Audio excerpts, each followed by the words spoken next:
प्रिया सुबह से ही घर की साफ सफाई में लग गई। उसने उठते ही पूरे घर की सफाई की। उसके बाद नहाकर पूजा की। बाकी सभी के उठने से पहले वो तैयार हो गई। तभी उन्हें किसी की आहट सुनाई दी। प्रिया समझ गई कि उनके पति रमेश उठ गए हैं। प्रिया ने फटाफट गैस पर चाय चढ़ा दी। रमेश, प्रिया कहाँ हो? चाय चाहिए थी। जी बस अभी लाई। तुम्हें पता है ना कि मुझे सुबह उठते ही चाय चाहिए। प्रिया फटाफट चाय लेकर आई। आज तो आपकी छुट्टी है, आज घर में बहुत काम है, इसलिए मैंने सुबह चाय नाश्ते में न लगकर फटाफट सारी सफाई कर डाली और नहा धोकर पूजा भी कर ली। ठीक है, पर चाय तो कम से कम बना ही सकती हो। चलो अब बताओ मार्केट से क्या लाना है। प्रिया, जी अभी माँ जी से पूछ कर आती हूँ कि नाश्ते में क्या रखना है और खाने में क्या रहेगा। प्रिया फटाफट चाय लेकर सुधा जी के कमरे में पहुँच जाती है। उनके पैर छुए और कहा, माँ जी मेहमानों के नाश्ते में और खाने में क्या देना है, ये मार्केट जा रहे हैं तो मैं सामान मंगा लूँगी। सुधा जी ने कहा, बहू नाश्ते और खाने की पूरी लिस्ट मैंने कल रात को ही बना ली थी। यह रमेश को दे देना और हाँ, तुम अपना काम खत्म करके रश्मि के साथ ब्यूटी पार्लर चली जाओ, उसे ढंग से तैयार करा लाना। प्रिया ने रमेश को भेज दिया। उसके बाद वह रश्मि को जगाने गई। उठो दीदी, अभी तक सो रही हो? लड़के वाले आते ही होंगे। रश्मि, क्या भाभी, अभी तो बहुत टाइम है। वैसे भी ये नुमाइश मुझे बहुत बुरी लगती है। प्रिया, यह तो हर लड़की को सहना ही पड़ता है। चलो फटाफट चाय पीकर तैयार हो जाओ, ब्यूटी पार्लर जाना है। दोपहर के समय लड़के वाले आ गए। लड़का इंजीनियर था। रमेश लड़के को पहले से ही जानता था। सुधा जी ने देखभाल कर हाँ कर दी थी। सुधा जी किचन में गई और प्रिया से पूछा, बहू तुम्हें लड़का कैसा लगा? माँ जी वैसे तो सब ठीक है, लेकिन इनका स्वभाव कुछ पसंद नहीं आ रहा। आप ठीक से बात कर लीजिएगा, मेरा मतलब है दहेज वगैरह की कोई डिमांड तो नहीं है। सुधा जी, बात तो रमेश ने पहले ही कर रखी है। ये कह रहे हैं कि कुछ नहीं चाहिए, आप जो चाहें लड़की को दे देना। चलिए माँ जी, वहीं देखते हैं क्या बात हो रही है। लड़के के पिता, जी हमें आपकी लड़की बहुत पसंद है, आप बताइए। रमेश, हमें भी आपका लड़का बहुत पसंद है, हम शादी का मुहूर्त निकाल कर आपको खबर कर देंगे। प्रिया, अंकल जी बुरा ना माने तो एक बात पूछूं? हाँ बेटा पूछिए। आपकी कोई डिमांड हो तो हमें बता दीजिए। नहीं बेटा, हमें कुछ नहीं चाहिए। बाकी आप समझदार हैं, जो चाहे अपनी बेटी को दे दीजिएगा। प्रियन की बात सुनकर कहती है, जी हम तो 1 रुपये की शादी करना चाहते हैं। रमेश, चुप रहो, ये क्या बोल रही हो? सुधा जी, बहू ये क्या कह रही हो? सारी बनी बनाई बात बिगड़ जाएगी। यह सुनकर लड़के का पिता कहता है, ये क्या मजाक है? भला आज के ज़माने में 1 रुपये में शादी होती है कहीं?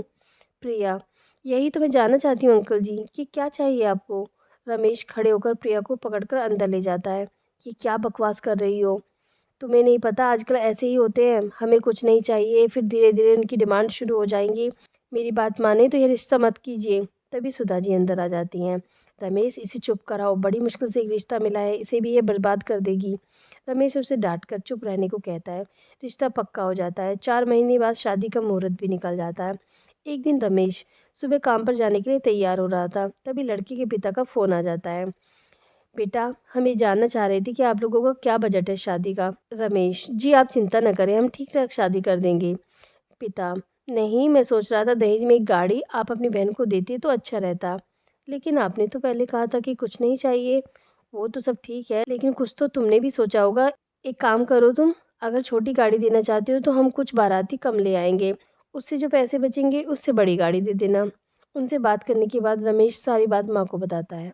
सुधा जी, शायद उस दिन प्रिया सही कह रही थी, इंसान को पहचानने की अकल हमसे ज़्यादा उसमें है। ठीक है, ये पहली डिमांड है, पूरी कर देते हैं, आगे से ध्यान रखेंगे। लेकिन बात यहीं नहीं रुकी। जैसे जैसे शादी का दिन नज़दीक आता रहा, उनकी डिमांड बढ़ती जा रही थी।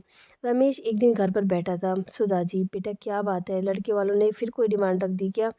नहीं माँ, बात यह है कि हमने शादी का जो बजट तय किया था, शादी में उससे 3 गुना ज़्यादा पैसा लग रहा है। मैंने कर्ज भी ले लिया, लेकिन लड़के वाले ऐसा बर्ताव कर रहे हैं जैसे हम कोई बहुत बड़ी गलती कर रहे हैं। उनकी बात सुनकर प्रिया बोलती है, मेरी बात मानिए, शादी के लिए अभी मना कर दीजिए।